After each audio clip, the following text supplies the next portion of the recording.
Los saludamos, amigas y amigos de Canal UCR, este medio televisivo universitario que parcialmente se paga con los impuestos que tributan los habitantes de este país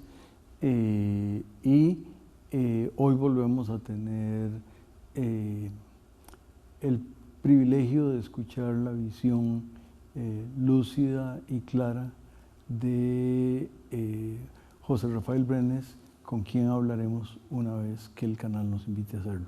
Regresamos.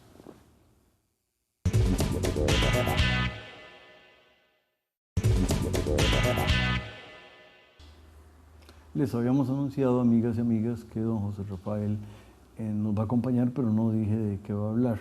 Nos va a poner en el contexto de la economía las consecuencias de algo que empezó con el año en Wuhan, o como se diga el nombre de esa ciudad china que era poco conocida y que ahora la mayor parte de la gente sabe más o menos dónde queda. COVID-19 o coronavirus es un poco el tema. En China da la impresión de que ya llegaron al punto más alto y que empieza a bajar. Siempre esas bajas pueden ser cualquier cosa, porque ni don José Rafael ni yo somos epidemiólogos. Y si lo fuéramos, sospecho que tampoco sabríamos. Pero don José, lo escuchamos. Muchas gracias, don Juan Rafael. Diría que es un placer estar acá, pero con el tema del que tenemos que conversar, realmente es una situación bastante retadora. Digo retadora porque es necesario que todo el público, y en realidad en todos nuestros hogares, en las diferentes instancias en que nos toca interactuar, en el trabajo, con nuestras amistades, primero estemos bien informados y a partir de esa información actuemos de forma consecuente. Digo lo siguiente porque el tema del coronavirus ha pasado por diferentes estadios y en función de quién usted escuche. Si oye a Donald Trump, no era ningún problema y ahora está amenazando con interrumpir el flujo de pasajeros y de cargo en su primera afirmación entre Europa y Estados Unidos. O sea, claramente este fenómeno está teniendo un impacto desestabilizador a nivel mundial. Déjeme hacer una nota de pie de página ahí, don José Rafael. Uno podría pensar que es una agresión a Europa, y no deja de serlo, pero es una agresión a todos los productores de Estados Unidos que usan insumos que vienen de Europa o todo el sector turista de Estados Unidos, aquellos que se suben a ver la ciudad de Nueva York desde arriba del Empire State o lo que ustedes gusten y manden, todos esos van a ser afectados, de manera que una de las características importantes de este caso es que no es yo con un fusil disparando para allá, sino que es un fusil que tiene dos salidas, una que dispara para allá y otra que dispara para acá. Pero bueno, sí. Tal vez es importante, cuando este fenómeno comienza en Wuhan, en Hubei, a nosotros se nos olvida primero el tamaño que tiene China. O sea, la provincia de Hubei, donde está Wuhan, es más o menos del tamaño del norte de Italia. Ahora que Italia fue la Lombardía, Milán y todo eso fue como una primera medida antes de que lo declararan a todo el país aislado, la mitad de Italia era esa provincia china. Y empieza en China y el primer impacto que tenemos a nivel de la economía mundial es el de las cadenas de abastecimiento, porque evidentemente la economía china está sumamente integrada en la economía mundial. A diferencia de lo que ya ocurrió con el tema del SARS, que tal vez después vino el MERS, pero el SARS fue la más importante. China en aquel momento, la economía china era como 2/3 partes de lo que es ahora y el comercio de China con el resto del mundo era como la mitad. Hoy China es la segunda economía mundial, es más o menos el 16% del PIB del mundo. Estados Unidos es la primera con el 20%, o sea, no anda muy largo. Y no solamente eso, sino que, como ya mencionaba, muchísimo de todas las cadenas de producción en cuanto a vehículos, tecnología, farmacia, pasan por China. Y eso entonces causa muchísimo estrés y en muchos casos obstáculos que en el corto plazo son imposibles de solventar. O sea que ahí va a haber un efecto hacia lo largo de la cadena de producción, que hasta llegar al consumidor, que va a resultar en una desaceleración de la economía mundial. De hecho, cuando este fenómeno comenzó, se hablaba, digamos, la OECD había mencionado escenarios entre el menos malo, que la economía mundial iba a contraer ese medio punto del producto, hasta el más pesimista, que era el crecimiento pasaba casi que la mitad, 2.9 a 1.5, y parece que vamos rápido hacia el 1.5. En realidad, a raíz de todo esto. Entonces, tenemos un tema sobre las cadenas de producción en el mundial, pero además, por el carácter particular de esta enfermedad,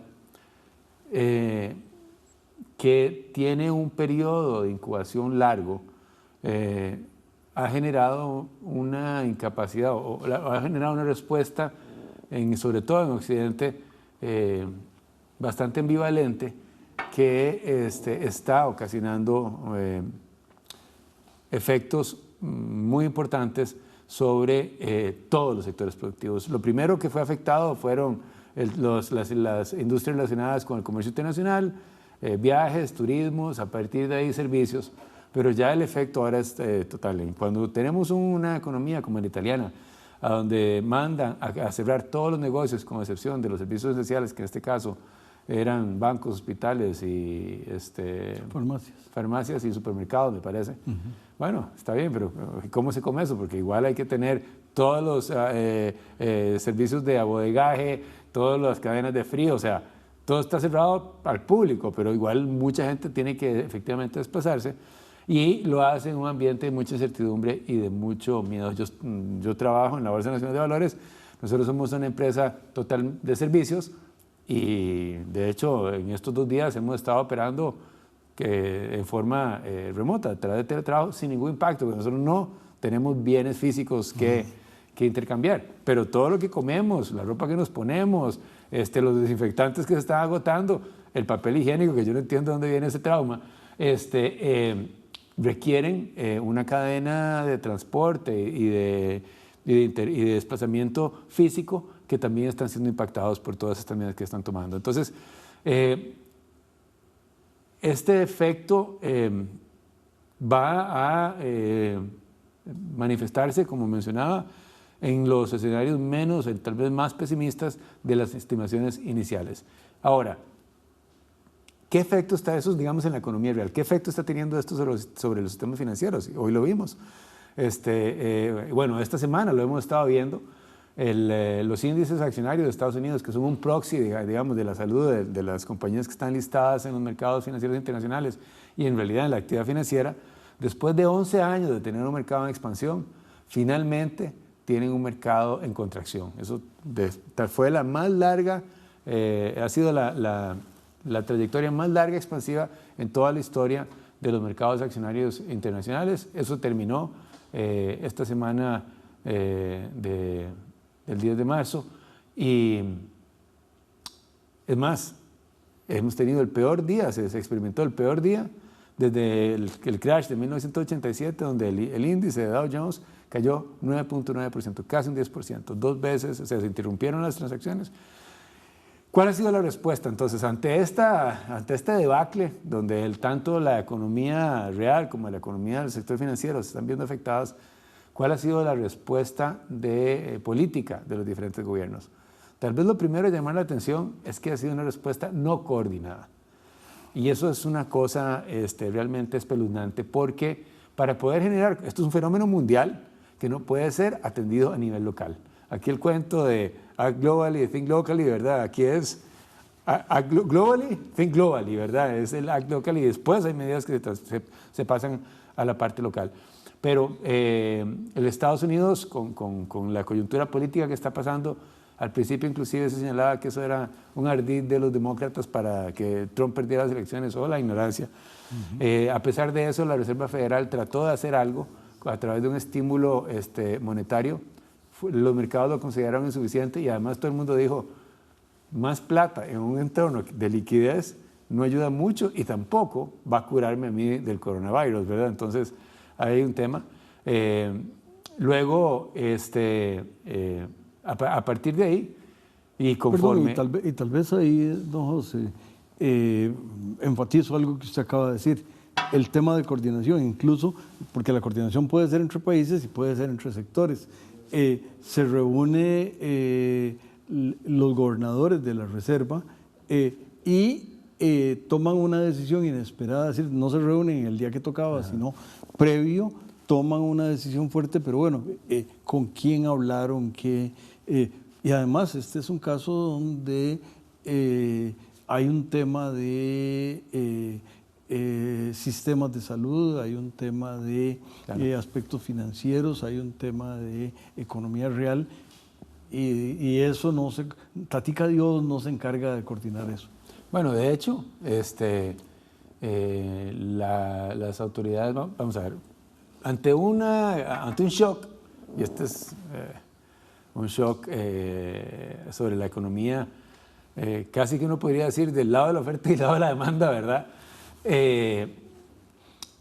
Las autoridades económicas básicamente tienen dos grandes áreas de trabajo, la parte de política monetaria y la parte fiscal.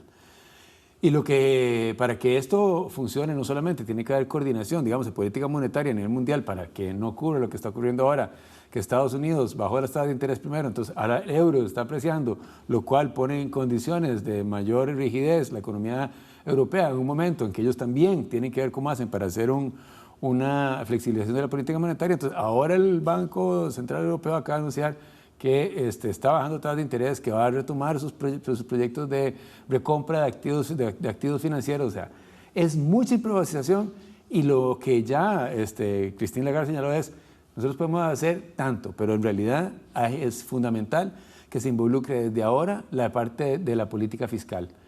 Y en Europa, la política fiscal es, a diferencia de lo que puede hacer el Banco Central Europeo, el resorte de cada uno de los gobiernos. Entonces vimos 28 gobiernos, entonces como Italia anuncia unas medidas, el Reino Unido anuncia otras medidas, Francia anuncia otras medidas, y de nuevo, más como para decir algo estamos haciendo que para enfrentar un problema que antes de que sea de reactivación, que eso es lo que esas medidas estarían atendiendo, es práctico de cómo, como bien usted apunta, valga la redundancia, se apuntalan el sistema de salud, toda la cadena de suministros para evitar que el efecto de esta enfermedad, este virus, sea mayor. Continuamos, amigas y amigos, y don José Rafael, una vez que el canal nos lo sugiera. Regresamos.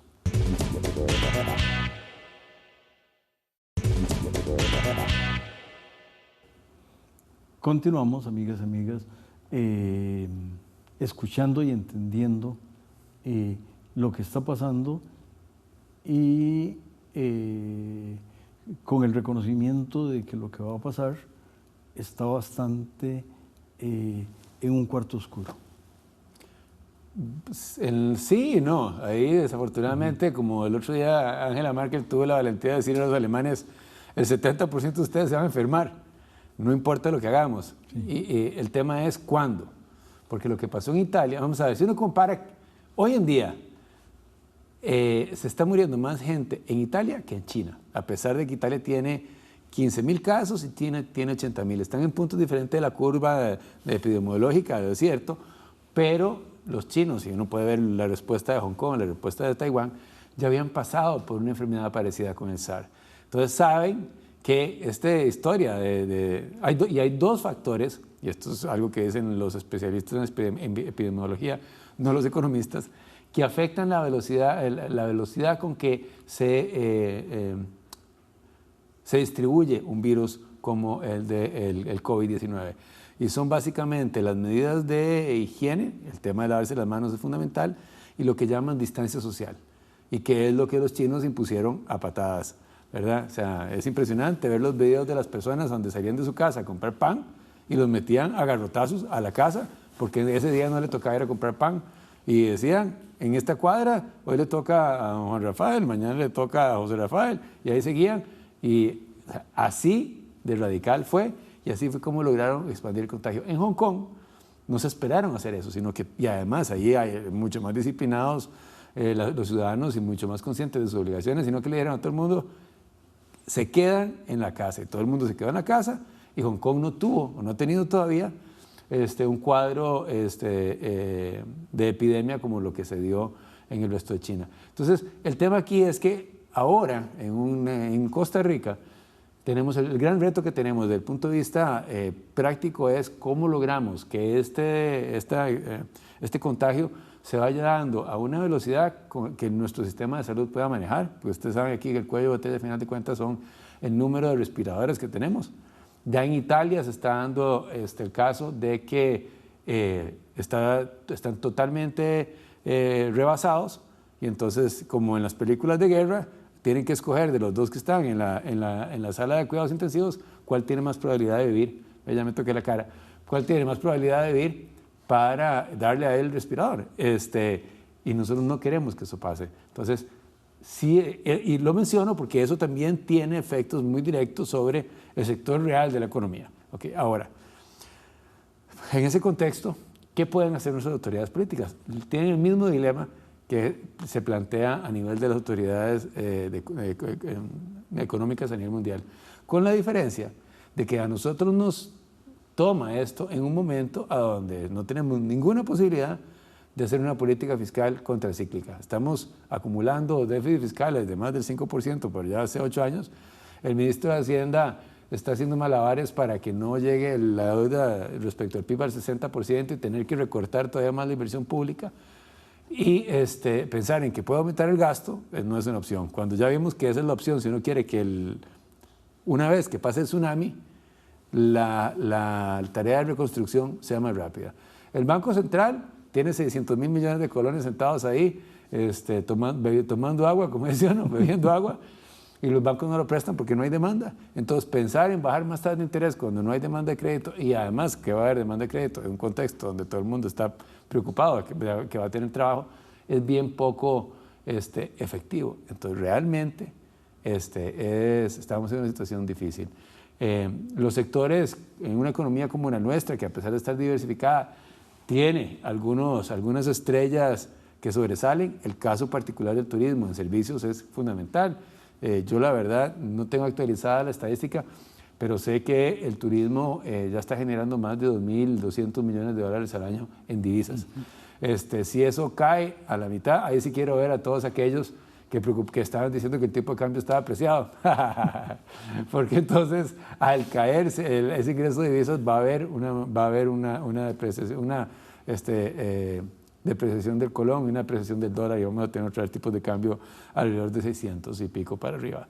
En medio de todo este contexto, además, tenemos una situación en los mercados de commodities, en los mercados de materias primas, a donde el cartel de la OPEC más Rusia dijeron que era un buen momento para destruir a la industria de extracción de shale, no me acuerdo cómo se dice eso en esquistos.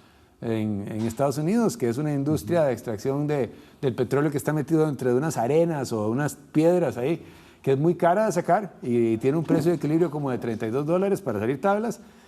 En un día el precio del petróleo cayó un 25%. O sea, esa es la caída más grande en los 20 años que llevamos de este siglo. Entonces, eso además está generando para los países productores de petróleo, Costa Rica por dicha no es uno de esos, muchísimo más tensiones. Entonces, en América Latina, México y Brasil, por ejemplo, ni se diga Venezuela, van a pasarla bien mal. A nosotros eso de alguna manera nos favorece, pero no nos ayuda mucho si al mismo tiempo la demanda en Estados Unidos va a presentar una desaceleración marcada por todo este fenómeno. Estados Unidos sigue siendo nuestro principal país de exportador y nuestro principal generador de turistas, y ayer ya el gobierno de Estados Unidos le dijo a los norteamericanos no viajen. Entonces eso va a hacer que se hacen caso, por lo menos en los primeros 2 o 3 meses, que viene la temporada alta, viene ellos tienen vacaciones de primavera, viene el verano, y si esto dicen que se va a estabilizar antes de volver a ponerse mal, dicen otros, en el otoño, por ahí septiembre, entonces la temporada más alta de turismo en Costa Rica va a ser bien débil, y eso va a afectar ingresos por divisas, etcétera, ¿verdad? Entonces yo creo que eso va a ser un factor que más que desafortunadamente va a compensar el beneficio en los términos de intercambio que representa la caída en los precios del petróleo. Claro, y también, digamos, los términos de intercambio, para hacerlo muy sencillito, pensemos que es el precio del café entre el precio del petróleo, y entonces una de las preguntas es, si la demanda cae, pues el precio del café tampoco va a dispararse y puede hasta perder casi tanto como baje el precio del petróleo. Entonces, los términos no necesariamente van a mejorar mucho. Sí, no, de hecho, no solamente por la coyuntura fiscal, sino por la parte de nuestro sector, en la parte de bienes, en la parte de bienes agrícolas en particular. Ya son varios años que estamos enfrentando una situación complicada. El sector cafetalero, ya que lo menciona, está pasando por un mal momento, los precios han venido bajando y con esta situación van a bajar todavía más. Así que sí nos va a tocar, si el año... a mí me preguntaban, ¿y cómo es este año, al principio de año, verdad? Y yo decía, bueno, no va a ser peor que el año pasado. Esa era mi respuesta. Yo creía que íbamos a tener una pequeña reactivación. Con todo lo que está pasando, desafortunadamente, sí es muy posible que el año sea parecido al año pasado, sino peor. Y esto nos obliga a todos a ser superprevisores, no comprando lata de atún y papel higiénico como está haciendo mucha gente, sino en el manejo de todo lo que son nuestras decisiones de gasto. Aquellos que estaban ahorrando para viajar ya tienen eso solventado, pero en general tenemos que ser mucho más cautelosos. Eso a su vez va a generar una caída en la demanda, va a generar, por otro lado, que los empresarios también sean más cautelosos, va a haber menos inversión, así que este año, en un contexto, como mencionábamos hace un minuto, donde el gobierno no puede hacer mayor gasto, y el Banco Central ya hizo toda la flexibilización de política monetaria que puede, va a ser bien complicado. Aquí me gustaría ser optimista, pero no se puede. No hay de dónde. Sí. Y yo creo que usted lo dijo bien al principio, que le da gusto regresar a lo que fue su campus, pero que en esta circunstancia era más bien angustioso. Sí. Siempre que se presentan este tipo de shocks, hacen que se generen, se desnuden ineficiencias y se descubran oportunidades. Yo no termino, yo creo que, como decimos nosotros, del ahogado al sombrero. Y le mencionaba el caso particular de una empresa de servicios como en la que yo trabajo, a donde claramente se está viendo que es muy posible repensar la manera en que organizamos nuestro trabajo. Ya tenemos la tecnología, la infraestructura y las capacidades para hacer teletrabajo. Entonces, allá hay muchas oficinas que, por ejemplo, recortan a la mitad su espacio físico de oficinas porque tienen a la mitad de la gente flotando. Una vez trabaja, entonces, es un tema que puede mejorar la productividad. El uso de herramientas también, más herramientas para mejorar la cohesión de los equipos de trabajo, que ahora se usan obligadamente porque no pueden estar sentados en una mesa. Entonces, aquello de que hacemos una reunión eterna sin saber muy bien para quién fue el que la convocó y qué es lo que se quiere, ese tipo de reuniones que pasan porque la gente está ahí, dejan de ocurrir. Entonces, por otro lado, yo creo que podemos salir ganando de todas estas acciones que estamos tomando para enfrentar esta crisis. Bueno, en el campus ha habido reacciones curiosas y no digo más porque no debo, pero es posible que se va a aprender. Antes de empezar a conversar, usted me explicaba de algunos de las posibilidades de dar clases virtuales, y este anciano que no está lleno de virtudes va a tener que, o aprende a hacer alguna cosa virtual, o hay un problema importante. Entonces, de nuevo, es una oportunidad para crecer y para crecer en capacidades de solución. Así es. No, yo creo pero vamos a ver, totalmente de acuerdo. Aquí lo fundamental, me parece que en el plano inmediato, es que todos contribuyamos a que el impacto de este virus, de esta pandemia, sea manejable. Y de nuevo, las dos medidas básicas de higiene personal, lavarse las manos, una cosa tan sencilla, ¿verdad? O sea, lavarse las manos, eso es lo mejor, y mantener una cierta distancia por el tema de contagio que pueda darse por alguien que está enfermo. Con esas dos cosas hacemos que el virus se propague más lentamente y que todo nuestro sistema de salud funcione. Ahora que nada más, una rápida reflexión, y esto es un poquito saliéndose por la tangente. El sistema de salud en Estados Unidos, que no es un sistema de salud como el nuestro, donde hay una seguridad, un sistema de salud que es universal, tiene todos los sentidos hechos para que la epidemia se propague más rápido, porque los 22 millones de estadounidenses que no tienen seguro médico, no solamente van a ver amenazado su cheque semanal por estar enfermos, sino que además se exponen a tener que pagar una factura de hospital de $10,000, $20,000, $30,000 para que los traten de esta enfermedad. Entonces no va a querer acercarse a un hospital. O sea, son temas que realmente nos llaman a una reflexión y que al mismo tiempo, ¿verdad?, nos ayudan a valorar lo que tenemos y los retos que tenemos para preservar un sistema de salud como el nuestro. Temas que se están dando ahora en términos de que es mejor hacerlo más caro porque lo hago yo y no de la forma más eficiente para beneficio de los asegurados, son cosas que en el entorno que nos estamos desarrollando ahora deberían de llamarnos a la reflexión. A las amigas y amigos los invitamos a que la próxima semana nos acompañen y quédense con este canal que cada día hace mejor televisión.